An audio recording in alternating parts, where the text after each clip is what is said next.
On today's episode of r/MaliciousCompliance, we have a horrible manager that doesn't care about his employee's broken leg. Then we have a nightmare customer that doesn't understand how reserved seating works at a restaurant. And the last story is about an employee that just wants to be paid by the hour, even though it's a huge mistake. And this one has quite the pleasant twist to it. So stick around, because you're not going to want to miss this one. A little backstory. This happened years ago while I was working in retail. I had been at this place for 3 years, was cross-trained in every department, had never had a sick day, and was always available to cover shifts when they called me. The important thing to say is that we were also unionized.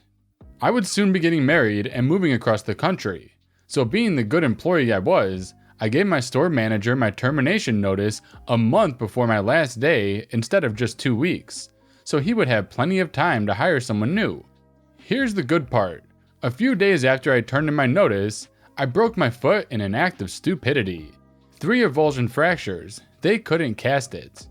Doctor gave me some pain meds and a note saying I could continue to work as a cashier as long as I had a stool or something so I could keep the weight off my foot.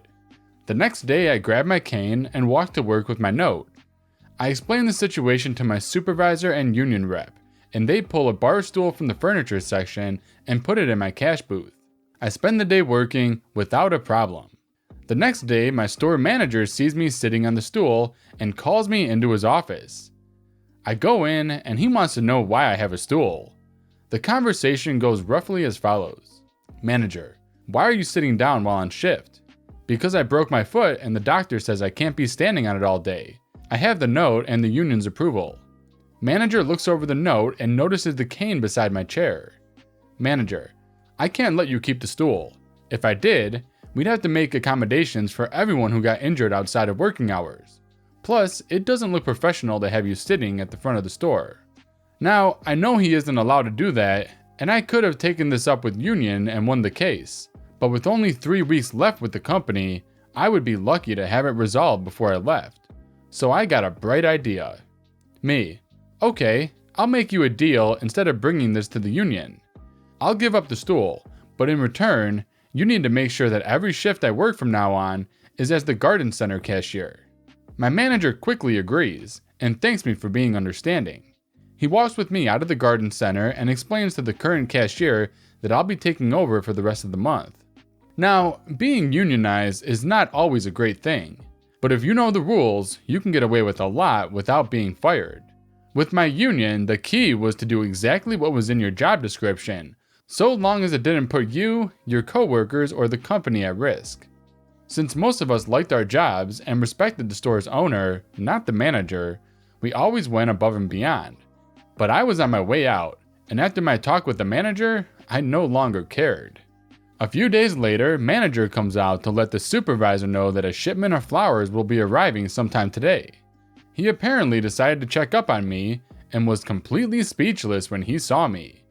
There I was, sitting on my register's counter, reading a book. Manager, what on earth are you doing? Waiting for the next customer to come up while taking the weight off my foot. Why? You know I could fire you for this, right? My job is to be a cashier, which I'm doing whenever someone comes up. There are no additional duties like cleaning or stocking for the garden center.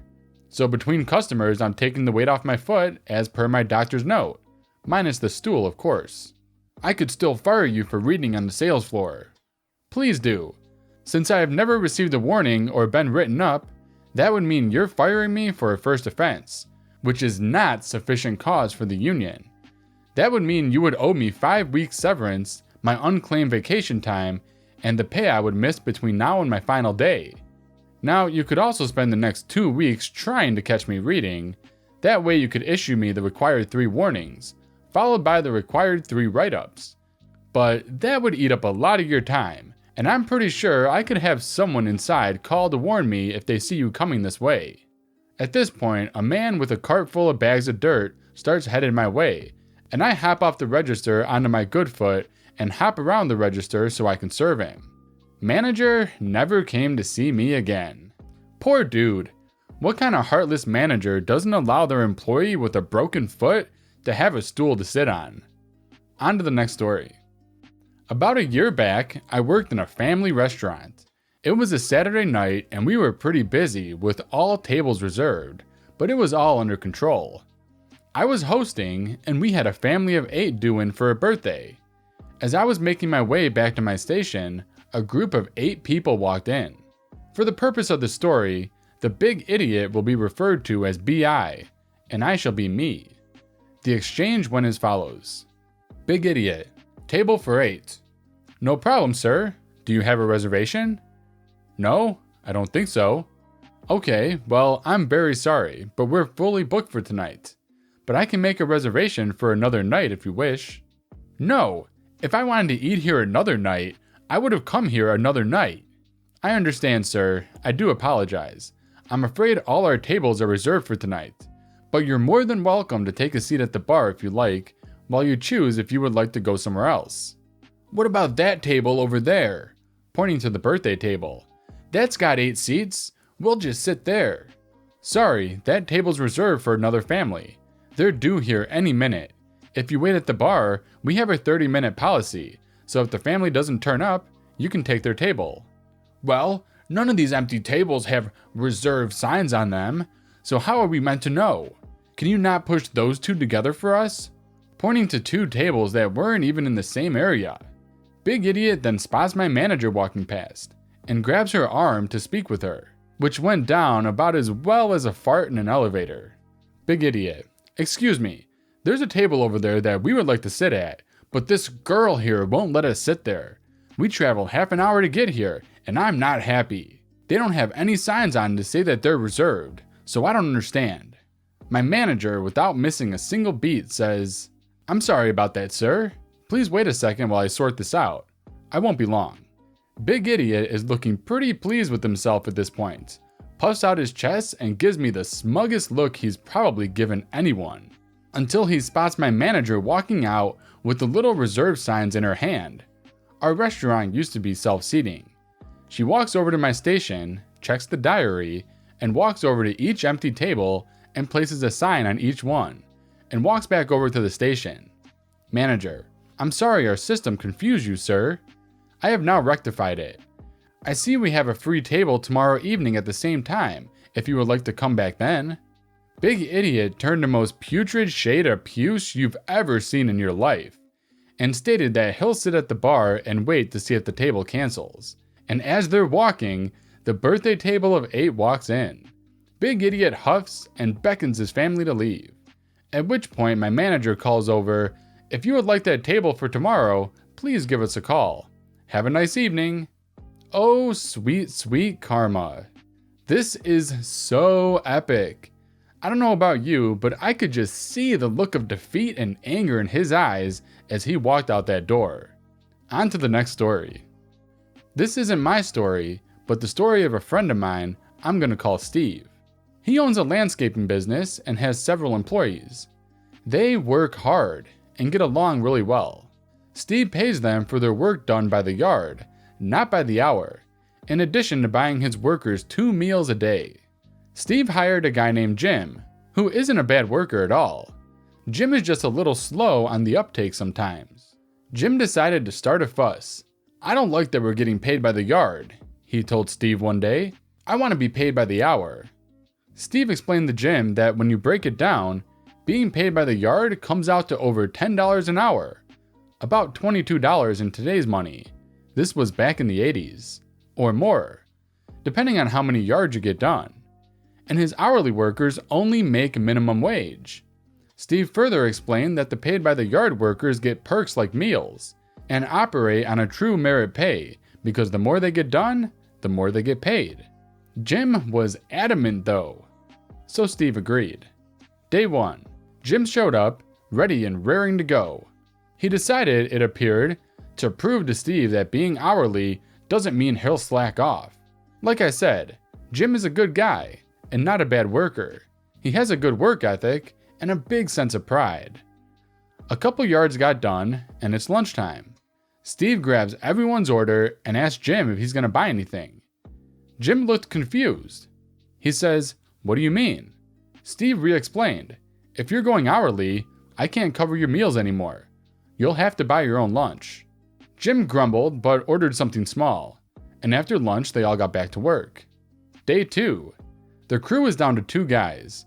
Jim was in a good mood, maybe out of schadenfreude because less guys on the crew meant less yards done, but Jim was gonna make the same amount either way. With a little bit of a smug attitude, Jim got ready for work, but when he looked at the job list for the day, he looked taken aback. Steve had rearranged the yards for the week so that for this particular day, they would be working on their smallest yard clients.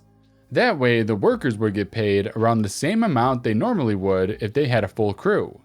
Jim hadn't noticed that Steve did this anytime he had a smaller crew, both because it guaranteed his guys were making over the legally required minimum for per part work, and because it kept their pay consistent. Day 3. They got a lot of yards done this day. In fact, they worked really well together that day, and really dug their heels in to get the last few yards on the schedule done. They'd taken about 2 hours less than expected, so everyone was able to head home early.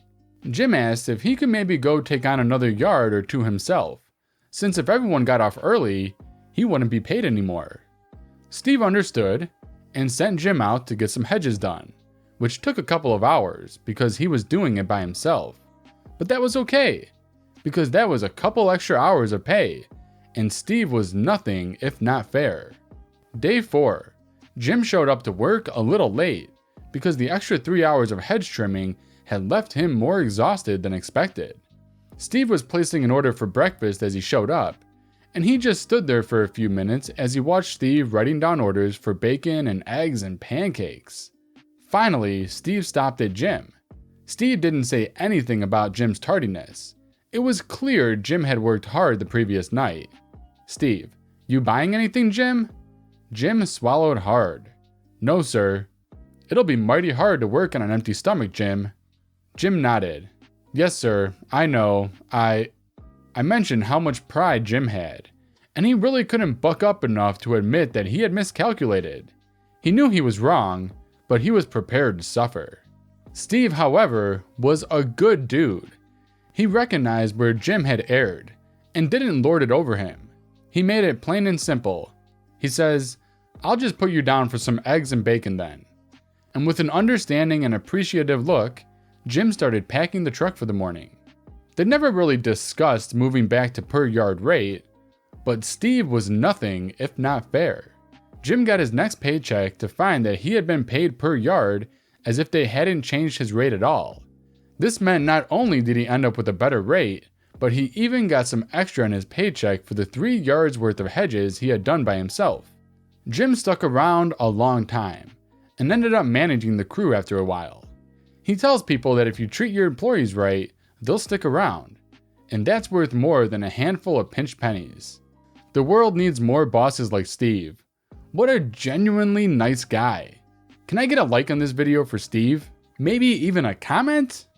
That's the end of today's video. I hope you had a good time. Tomorrow brings more awesome stories. And as always, if you want to support my channel, hit that like button and leave a comment below. See you guys tomorrow.